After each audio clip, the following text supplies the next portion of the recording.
الحمد لله الذي نحمده ونستعينه ونستغفره ونعوذ بالله من شرور أنفسنا ومن سيئات أعمالنا من يهده الله فلا مضل له ومن يضلل فلا هادي له أشهد أن لا إله إلا الله وحده لا شريك له وأشهد أن محمدا عبده ورسوله صلى الله عليه وسلم لا نبي ولا رسول بعده اللهم انفعنا بما علمتنا وعلمنا ما ينفعنا وزدنا علما اللهم فقهنا في الدين وعلمنا التأويل واهدنا إلى صراطك المستقيم اللهم صل على سيدنا محمد الفاتح لما أغلق والخاتم لما سبق ناصر الحق بالحق والهادي إلى صراطك المستقيم صلى الله عليه وعلى آله وصحبه حق قدره ومقداره العظيم.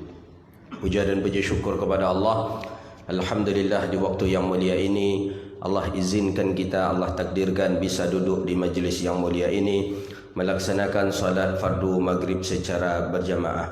Mudah-mudahan yang kita lakukan hari ini diberi pahala oleh Allah Subhanahu wa taala hendaknya. Amin ya rabbal alamin.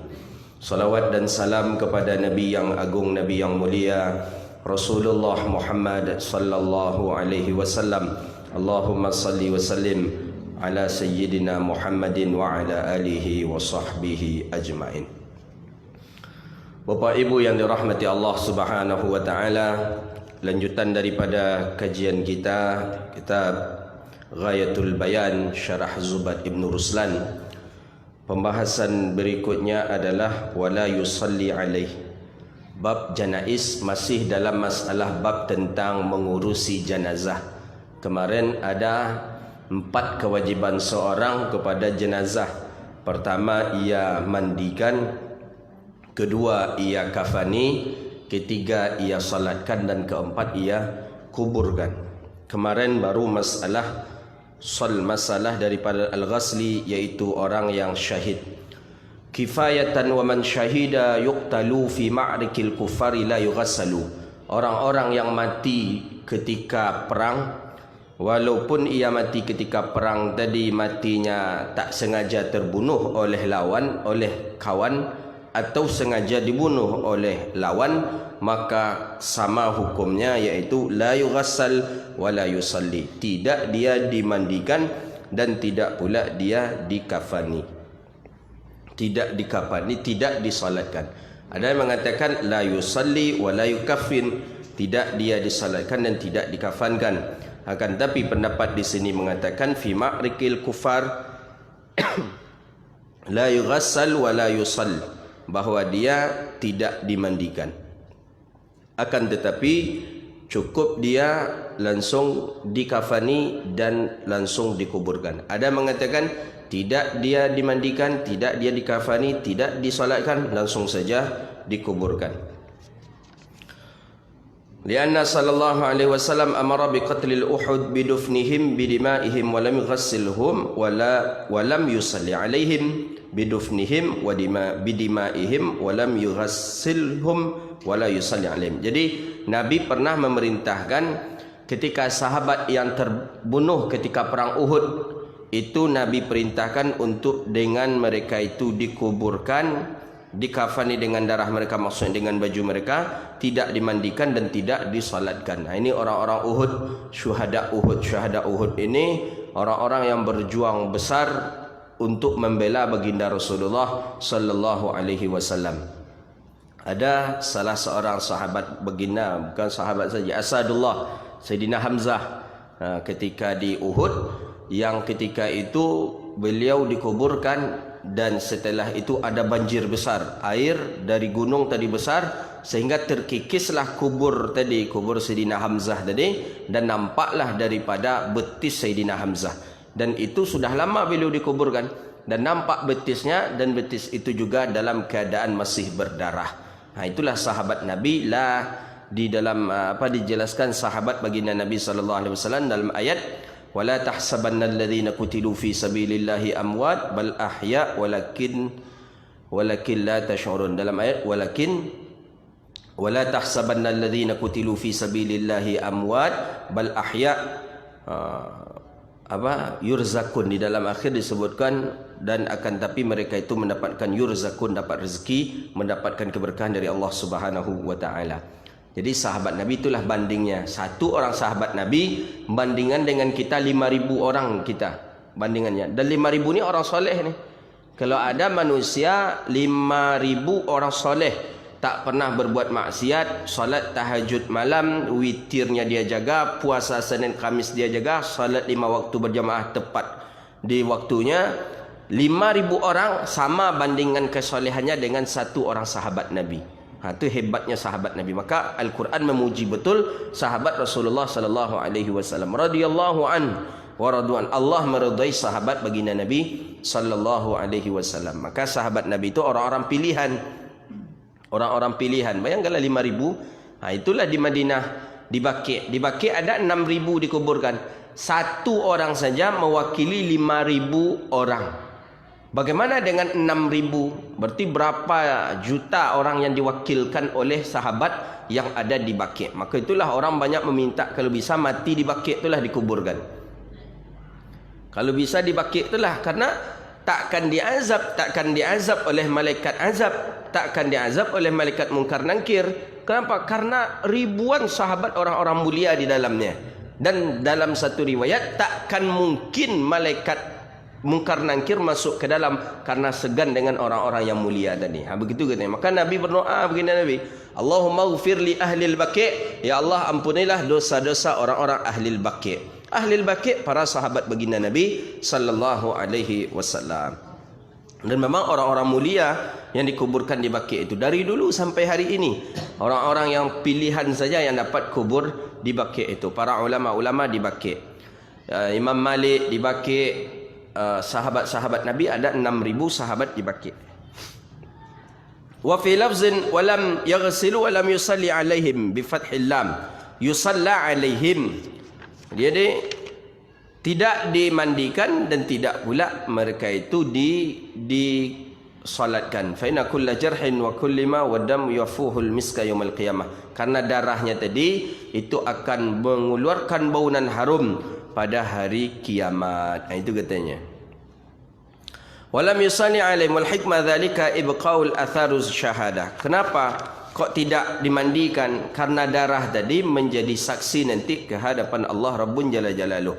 Maka darah tadi tidak dia dibasuh, tidak dia dicuci, karena darah tadi menjadi saksi nanti kepada Allah Subhanahu wa taala. Kemudian wa kafana saqtum bi kulli halin wa ba'da nafkhir ruhil bil iktisali fa iyasihu fal kabiri yuj'alu wa sunna satru wal witru yughsalu. Ini tentang orang-orang yang meninggal dalam keadaan syahid. Sudah jelas pembahasan.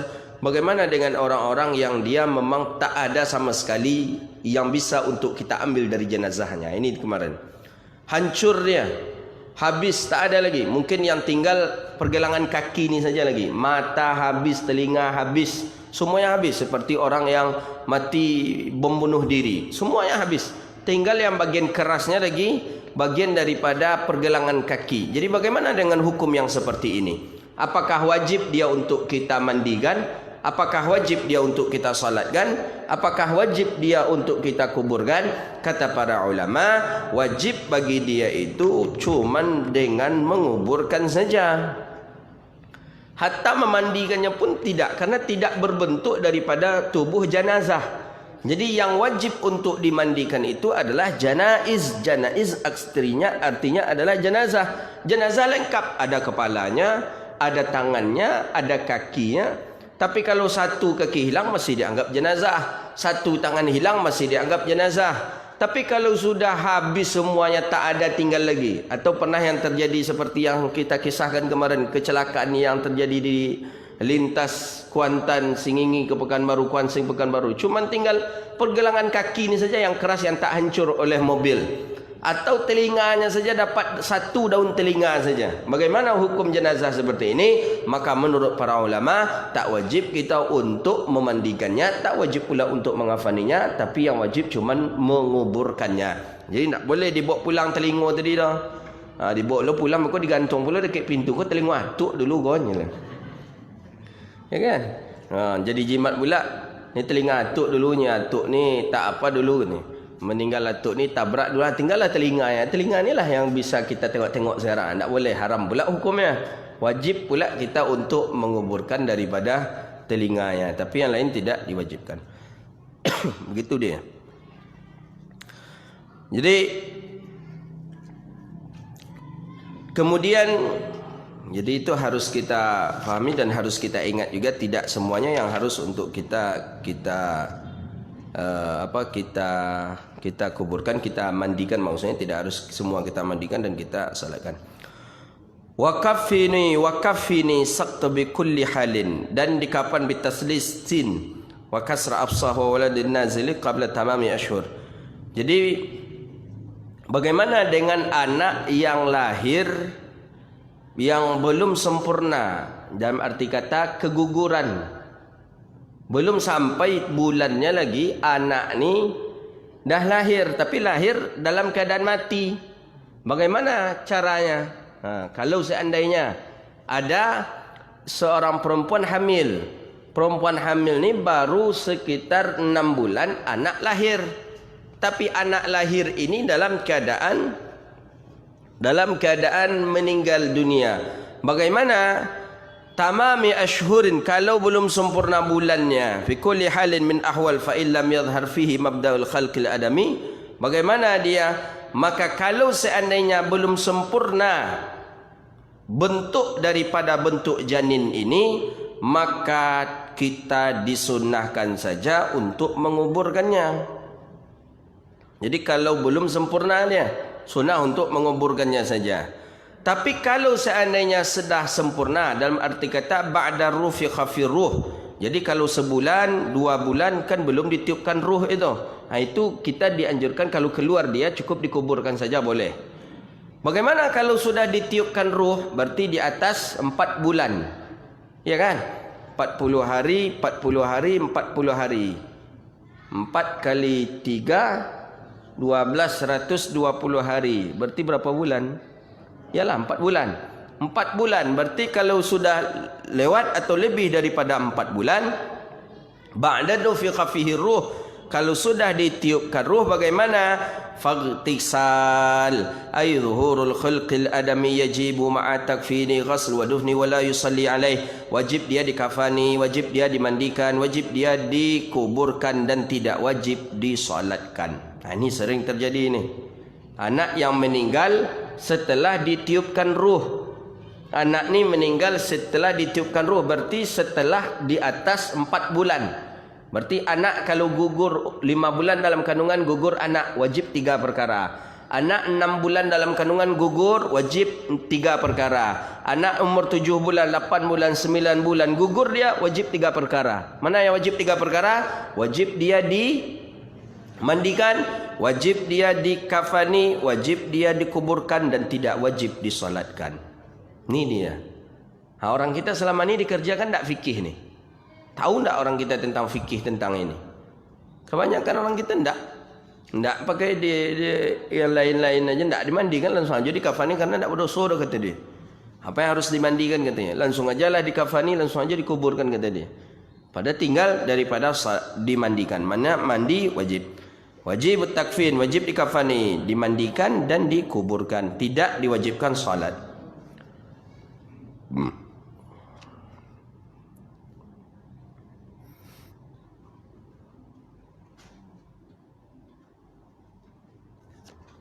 Tapi kalau anak si kafir bagaimana?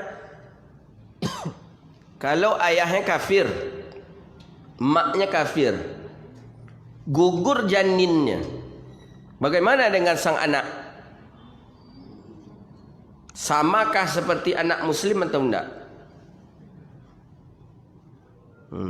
Mengaji amunya nak amu takut uwak aja. Ya kan? Bagaimana dia? Angkana zimmiyan, kalau seandainya dia si kafir, kafir ya selain daripada muslim, nak Yahudi dia, nak Nasrani dia, pokoknya selain daripada muslim, berarti itu si kafir. Mati gugur janin si kafir ni. Jadi perempuan kafir hamil, gugur dia. Sama halnya seperti tadi, gugurnya tadi pun sudah di atas daripada 4 bulan, 5 bulan gugur dia, 6 bulan gugur dia. Bagaimana? Yughsalu wa yakfin wa yudfan wa la yusalli alaih. Sama, dimandikan dia, dikafani dia, dikuburkan dia, dan tidak disalatkan. Ini dia, kalau dia anak si kafir. Jadi tetap sama posisinya anak kafir dengan anak Muslim kalau sama-sama gugur dari rahim ibunya. Gitu dia. Tapi dia tak mau menyerahkan ke kita biasanya itu. Jarang dia urus tu. Itu dia yang mengurus itu biasanya itu. Entah lagi dibuat macam tu tidak. Entah dicampakkan aja lah. Ya, kalau dalam Islam seperti itu ya. Kalau dia sudah berbentuk seperti bentuk manusia, ya 4 bulan 5 bulan sudah ada nampak telinganya, ada nampak matanya, ada nampak hidungnya. Begitulah di dalam Islam.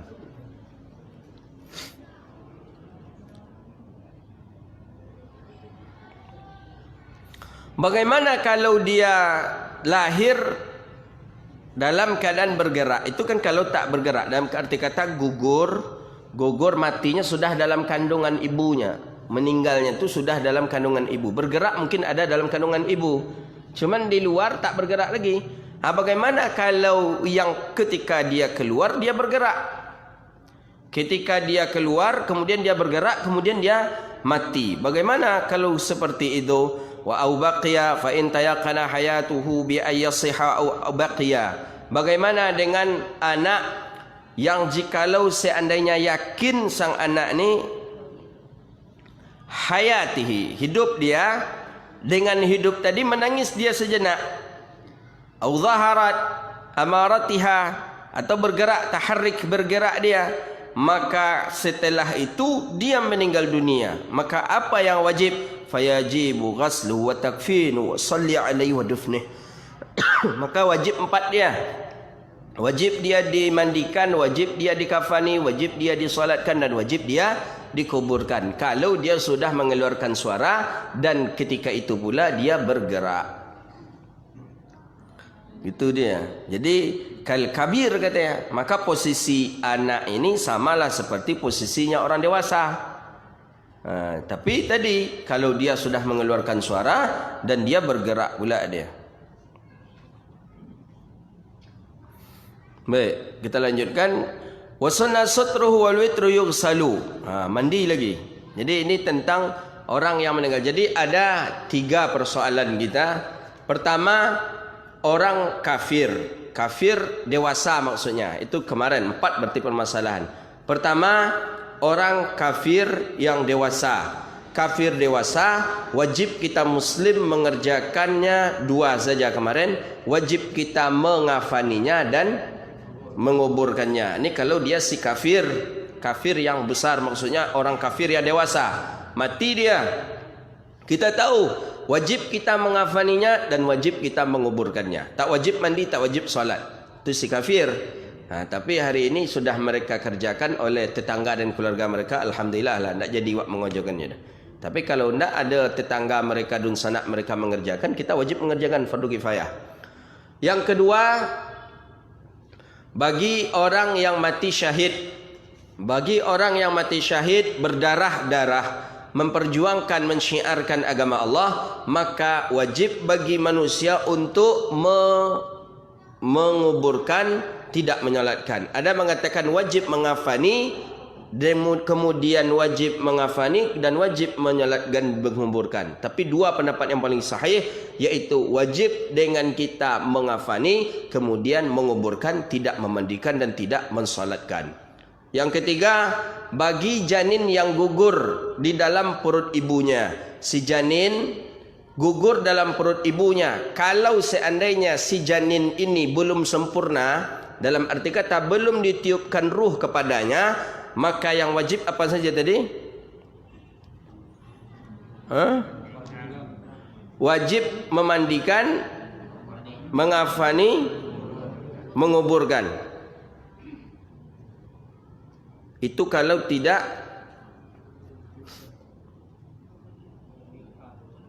salah, itu kalau sudah ditiupkan ruh.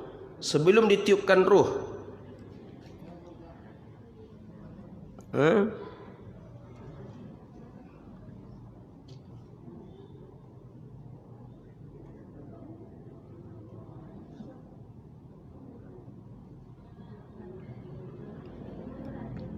dikuburkan saja. Kalau dia belum, dikuburkan saja. Kalau seandainya dia belum sempurna, maka wajib dikuburkan saja. Kalau sudah sempurna, baru wajib 3. Wajib dimandikan, wajib dikafani, dan wajib dikuburkan, tidak wajib disolatkan. Catat itu, jangan terbalik-balik nanti. Ketika orang bertanya nanti, rasul-rasul ikut hanya rasul-rasul itu yang masalah betul tu. Ketika ditengok di teksnya balik, rupa tak pas lah. Jadi kalau dia tidak sempurna, kemudian gugur sang anak, dalam arti kata baru anak tadi 2 bulan dalam janin ibunya, atau 3 bulan dalam janin ibunya, kemudian sang anak gugur, maka cukup dikuburkan saja. Tapi kalau sudah sempurna di atas 4 bulan, kalau seandainya anak ni meninggal di 5 bulan gugur dia, 6 bulan gugur, 7 bulan gugur, dah sempurna sang anak ni, maka wajib 3. Wajib dikafani, wajib dimandikan, wajib dikuburkan, tidak wajib disolatkan. Nah itu dia.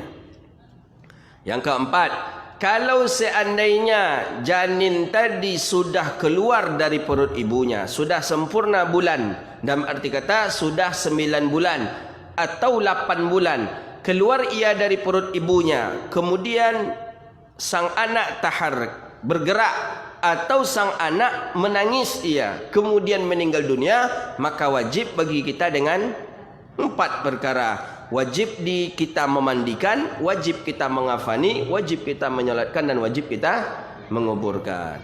Faham kira-kira? Jangan terbalik-balik. Bahaya nanti kalau terbalik dia.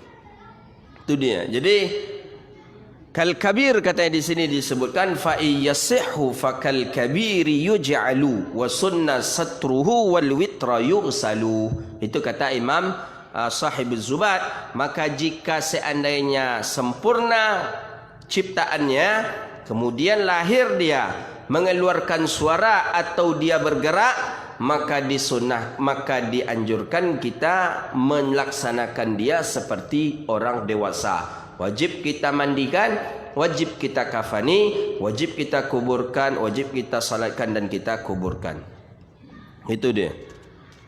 Wa sunna satruhu witra yughsalu, dan dianjurkan ay akmalu fi ghaslil mayt, dianjurkan kita memandikan, dianjurkan menutupi, dianjurkan daripada memandikan jenazah itu disunahkan satrun ay masturu anhum minan nas khalin minan nas, dianjurkan kita memandikan jenazah itu di tempat yang sunyi dari manusia. Maksudnya kalau bisa jangan jadi tontonan orang. Ini tak boleh ni. Tak boleh. Jenazah kalau kita mandikan cukup yang memandikannya saja yang nampak. Yang menampakkan jenazah ini cukup yang memandikan saja. Jangan jadi tontonan. Ini jenazah mandi yang jadi tontonan. Yang menonton jenazah tadi banyak. Itu tak boleh. Karena terbuka kadang-kala aurat daripada jenazah ni. Maka dalam riwayat yang memandikan Sayyidina Rasulullah Nabi SAW itu cuma dari kalangan sahabat berdua. Ada yang mengatakan bertiga, ada yang mengatakan satu saja, iaitu Sayyidina Ali karramallahu wajhah. Tak boleh banyak, karena banyak nanti timbul fitnah. Apalagi kita kadang memandikan orang, kalau banyak-banyak tu gitu, kadang fitnah timbul. Ni rupa ibu di sana tu rupa habis kaki dia bertukar rupanya kan buruk bunyinya tu. Atau apalagi orang yang memang lama pula bonci je nyo kan. Onde si anu tu habis pinggang adik kuruk, rupanya ibu awak nyikol baru tahu hiyo je. Jadi fitnah ini, makanya orang yang memandikan jenazah tu betul-betul amanah orangnya. Maka tak ada yang sebaik-baik orang yang memandikan jenazah tu selain daripada keluarga. Maka ancak yang memandikan jenazah tu keluarga, supaya jangan berbunyi dia di luar. Siapa mandikan jenazah tadi, tengoklah, mungkin anak ada, keluarga tengok, anak ada, menantu ada, cari murid ada, dia yang mandikan jenazah, sehingga tidak begitu keluar fitnah di kalangan masyarakat nanti. Maka mesti harus tempat yang tidak jadi tontonan, mungkin kamar atau mungkin dapur. Tak boleh di tempat lapangan luas kemudian orang menengok aja, itu tak boleh itu. Ya, begitu dia dengan kita memandikan jenazah. Jadi tempat perlu untuk kita untuk kita sediakan. Li'annahu kana yastatiru 'indal ghasli fayastatiru ba'da mautihi li'annahu qad yakunu bi ba'dil badanihi ma yakrahu zuhurihi. Karena sebagian badannya kadang tak boleh atau tak dilarang manusia untuk menengoknya. Waqad tawalla ghasluhu sallallahu alaihi wasallam Ali wa Fadl ibn al-Abbas wa Usamah ibn Zaid. Tiga inilah yang memandikan jenazah baginda Nabi. Sayyidina Ali, Fadl ibn al-Abbas, kemudian Usamah bin Zaid. Keluarga baginda Nabi sallallahu alaihi wasallam yang memandikan baginda Nabi sallallahu alaihi wasallam. Yanawalul ma' wal Abbas waqifun thumma rawahu Ibn Majah wa ghairuhu ala lawhin nusri. Kemudian ada yang mengatakan Sayyidina Abbas daripada mengambil, tapi intinya tidak banyak yang memandikan jenazah. Di kita kan banyak memandikan, karena memang di kita kadang tempatnya itu yang membuat banyak orang memandikan di kita. Kalau sebenarnya kalau tengok fikih, tempat pemandian kita itu bukan seperti tempat pemandian yang ada di kita, tapi orang duduk seluncur, apa bahasanya, mengunjun kaki ke depan, kemudian jenazah diletak di atas. Jadi begitulah, ambil air, mandikan. Dia memang di atas paha, di atas paha ni letak jenazah, ambil air, mandikan. Bukan di atas terletak macam tu. Jadi kalau di atas paha enak, sama-sama menggeserkan ke sana, sama-sama menggeserkan ke sini, ya enak dia.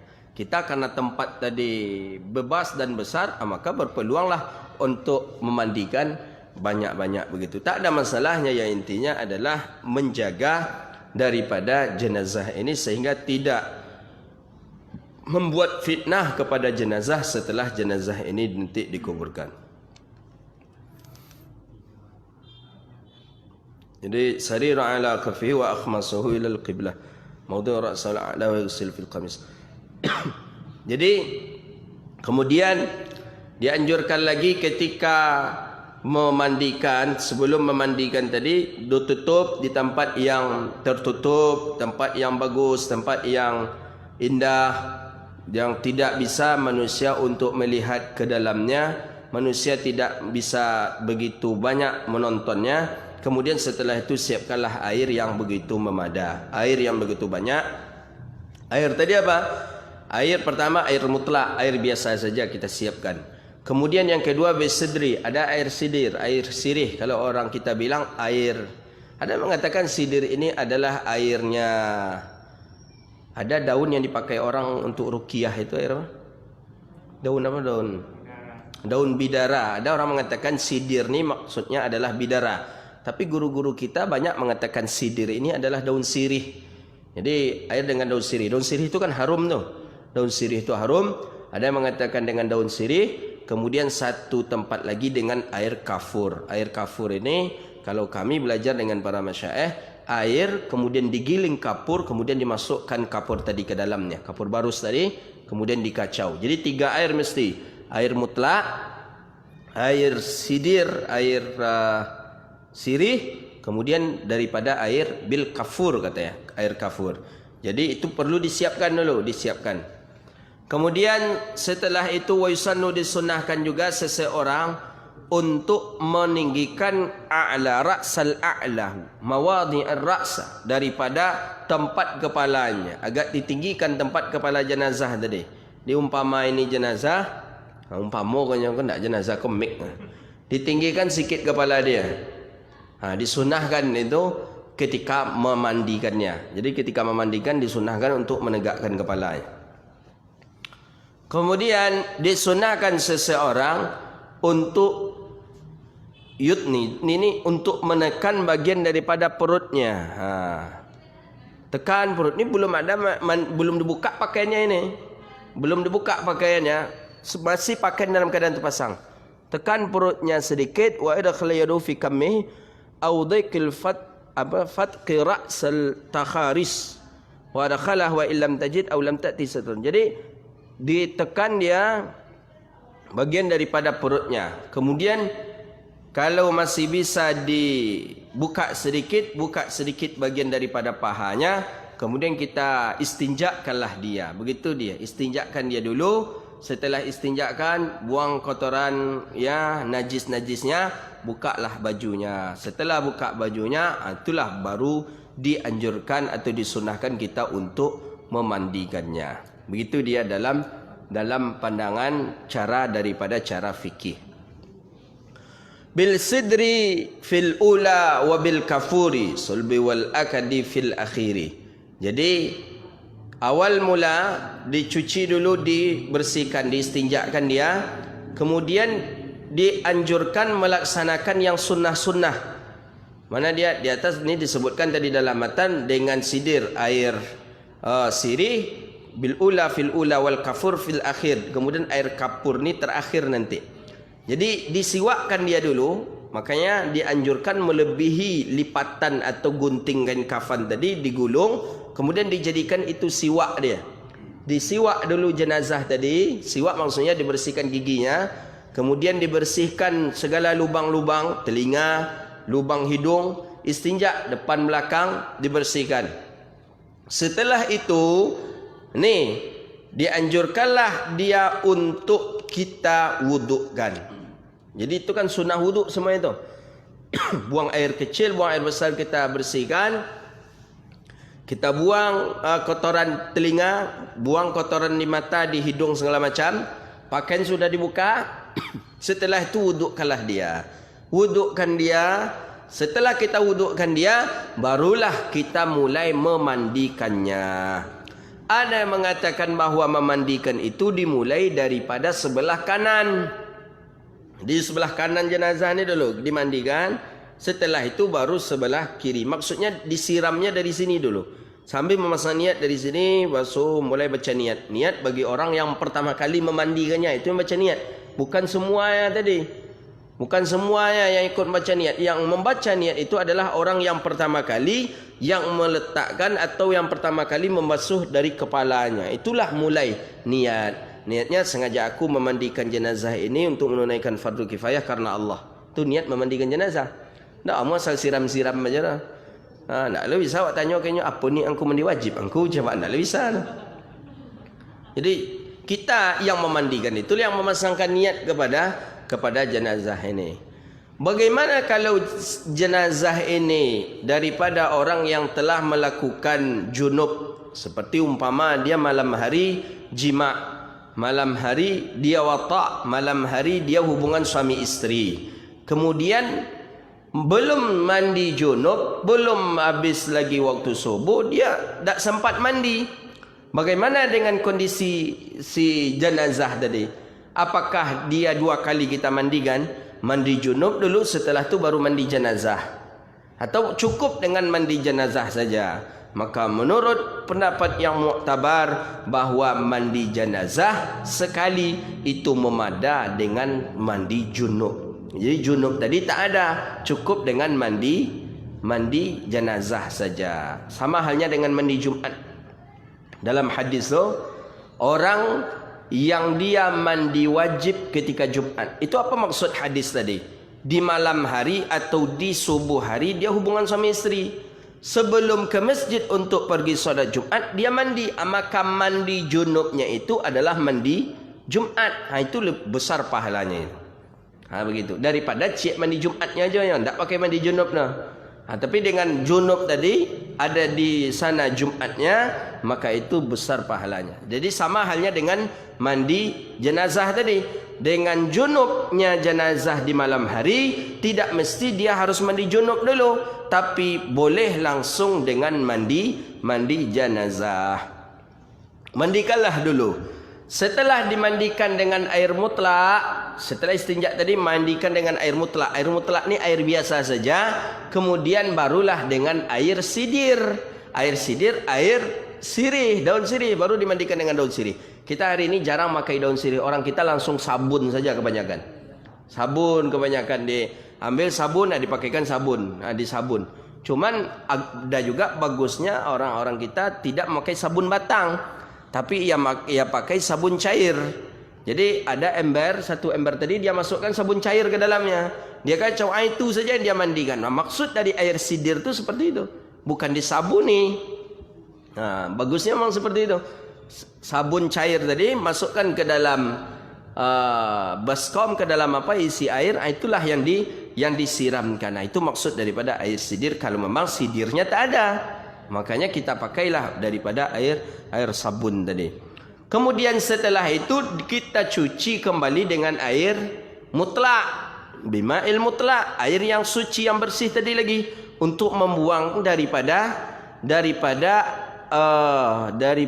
sabun tadi, daripada sidir tadi, buang. Ya, itu dianjurkan kita untuk dalik. Dalik ni sambil gosok lihya, jenggotnya kalau ada digosok, rambut digosok, semuanya digosok seperti mandinya orang yang hidup. Seperti mandi orang yang hidup, memasukkan ke dalam jari jemarinya, ke dalam rambut dan segala macam, seperti orang hidup mandinya. Cuma bedanya dengan orang yang hidup, kalau orang yang hidup dia sendiri yang mengerjakan. Kalau orang yang meninggal dunia kan orang yang mengerjakan. Sama halnya sunnahnya, dengan menggosok sampai betul-betul bersih. Setelah itu dianjurkan oleh baginda Nabi dalam riwayat, barulah memakai air kafur. Jadi setelah selesai kita bersihkan dengan air mutlak, barulah dengan air kafur. Air kafur terakhir. Maka di sini disebutkan bil sidri fil ula wa bil kafuri sulbi bil alkadi wal akadi fil akhiri. Jadi setelah terakhir nanti dengan air kafur, itu pun setelah akid, setelah dia pasti untuk bersihnya. Setelah itu barulah kita dianjurkan untuk melap. Dianjurkan. Ini bedanya antara orang hidup dengan orang mati. Orang yang hidup tidak dianjurkan melap badannya setelah ia mandi junub atau setelah berwuduk. Justru dalam mazhab Maliki hukumnya haram, dalam mazhab Syafi'i hukumnya makruh. Jadi setelah berwuduk jangan kita lap pakai anduk, jangan kita lap pakai kain setelah kita berwuduk, setelah kita mandi junub. Ini bagi orang setelah mandi sunnah, ini bagi orang yang hidup. Kalau orang yang meninggal dunia setelah dimandikan, maka jenazah ini disunnahkan dia untuk kita lap. Jangan biar dia yang lap badannya. Dia lah dan saya cewek suka anduk tu celok. Itulah gawat tu. Kita yang melapnya, kita lap sampai kering. Itu bedanya. Jadi bagi orang yang hidup tidak dianjurkan dia untuk melap badannya setelah mandi sunnah, mandi wajib atau setelah berwuduk. Tapi bagi jenazah dianjurkan untuk melapnya. Hikmahnya apa? Karena dia nanti memakai kafan. Ketika kafan dipakai dikhawatirkan tembus, atau dia memakai kapas dikhawatirkan kapas ni habis nanti basah dan lain sebagainya. Pokoknya intinya dalam syariat kita tidak dianjurkan untuk kita lap agar dia sejuk, agar dia enak. Makanya tak boleh untuk kita lap jenazah tadi, biarkan dia maka kita dianjurkan untuk melap jenazah tadi agar tidak menempel basahan tadi kepada kain kafannya. Begitu dia. Ya, itu bedanya. Dia orang hidup tak dianjurkan melap mengeringkan badan, tapi kalau orang mati dianjurkan untuk kita keringkan badannya. Begitu dia. Jadi setelah dikeringkan tadi barulah kita angkat. Jadi wuduknya kapan Ustaz? Wuduknya tadilah. Maka salah satu sunnahnya itu adalah sunnah mengwudukkan daripada jenazah. Sunnah itu sunnah yang berlaku kepada orang yang hidup dengan orang yang mati. Ketika kita hidup, sunnahnya berwuduk itu kapan? Sebelum mandi dianjurkan kita berwuduk dulu. Jenazah pun seperti itu dia. Sebelum dimandikan dianjurkan dia kita wudukkan. Cuman orang kita terbiasa setelah dimandikan diwudukkan lagi. Kenapa? Karena namanya wuduk nak salat kata dia. Padahal nak salat orangnya tidak jenazah kan salat kena. Orang yang salat. Cuman karena kebiasaan kita wuduk lagi jenazah katanya. Wuduk karena jenazah ni akan disalatkan. Sebenarnya tidak ada masalah. Karena semakin sering mengulang wuduk semakin elok, semakin boleh tajdid wuduk, tak apa-apa. Cuman jangan sampai menyalahkan bagi orang yang tidak mewudukkannya kembali. Begitu dia. Jadi wa yusannu an yasta'ani fil ula bisidri. Kan jelas dalam syarah ni Imam Syihabuddin Hamzah Ramli mengatakan pertama kali mutlak, setelah air mutlak barulah dengan air sidir, air sirih, Thumma, kemudian barulah dimandikan dia lagi, dicuci, digosok dengan memakai air daripada air mutlak. Kemudian setelah itu barulah dengan memakai air daripada memakai air kafur. Begitu dia. Setelah itu barulah habis mandikan, masuk pula kita kepada kafan. Wa dzakarul kuffina fi iradil lafaifi thalathatil bayadin. Jadi kata Imam Sahibul Burdah mengatakan, Sahibul Zubat mengatakan, wa dzakarul kuffina fi iradil lafaifi thalathatil bayadin. Ini bagi laki-laki berbeda bilangan daripada helai kain kafannya dengan perempuan. Berapa laki-laki? Ini dia. Jadi selesai kita memandikan jenazah. Jadi sudah faham kita, awal mula disebutkan jenazah yang wajib dimandikan ini kategorinya. Sudah kita bahas minggu yang lalu. Hari ini ditambah dengan jenazah yang tidak wajib dimandikan dan yang wajib dimandikan, yang maksudnya kalau dia dalam perut ibunya, gugur belum sempurna maka cukup dikuburkan saja. Kalau keguguran itu sudah sempurna maka wajib 3. Wajib dia dimandikan, wajib dia dikafani, dan wajib dia dikuburkan, tidak wajib disolatkan. Kalau sudah sempurna dia keluar dari perut ibunya, kemudian bergerak dia, dalam arti kata yabki, mengeluarkan suara, menangis, meninggal dia, maka hukumnya seperti hukum jenazah orang besar. Wajib dia dimandikan, wajib dikafani, wajib dikuburkan, wajib disolatkan, dan wajib dikuburkan. Kemudian mandi. Awal mula yang perlu dipersiapkan mandi, ini kesimpulan kajian kita, bahawa mesti di tempat khali minan nas, tempat yang sunyi dari manusia. Tak boleh jenazah jadi tontonan manusia, mesti jauh dari manusia kecuali orang-orang yang memandikannya saja. Sebagaimana Nabi dimandikan oleh Sayyidina Ali, Sayyidina Fudail ibn al-Abbas, Fadl ibn al-Abbas, kemudian Usamah ibn Zaid. Kemudian dianjurkan kita menyiapkan air dengan 3 air. Ada air mutlak. Air mutlak ni air yang bersih, yang suci, tidak ada kait mengait sama sekali. Bukan air teh, bukan air kopi, bukan air belau, bukan, pokoknya air mutlak. Air mutlak itu air yang suci, yang tidak ada kait mengait dengan yang lain. Kalau air tebu tu bukan air mutlak, muqayyad namanya. Air kelapa tu air muqayyad, bukan air mutlak. Ini memang air, betul-betul air, seperti air yang ada di kita ini. Air, sediakan dia air mutlak. Air mutlak ni ya boleh air sumur tu termasuk air mutlak itu. Air mata air mutlak, air hujan air mutlak. Sediakan satu, kemudian satu lagi air sidir. Air sidir adalah air daripada air sirih, kemudian satunya air kafur. Kemudian letakkan jenazah, kemudian tinggikan kepalanya, kemudian kita usap bagian dari perutnya, kita tekan bagian dari perutnya, buka bajunya, kemudian istinjakkan dia. Istinjakkan, cebokkan kalau bahasa kita. Cebokkan dia, setelah itu barulah kita wudukkan. Setelah wudukkan barulah mulai kita mandikan dia. Itulah kajian kita. InsyaAllah besok akan kita lanjutkan tentang mengkafani daripada jenazah, insya-Allah.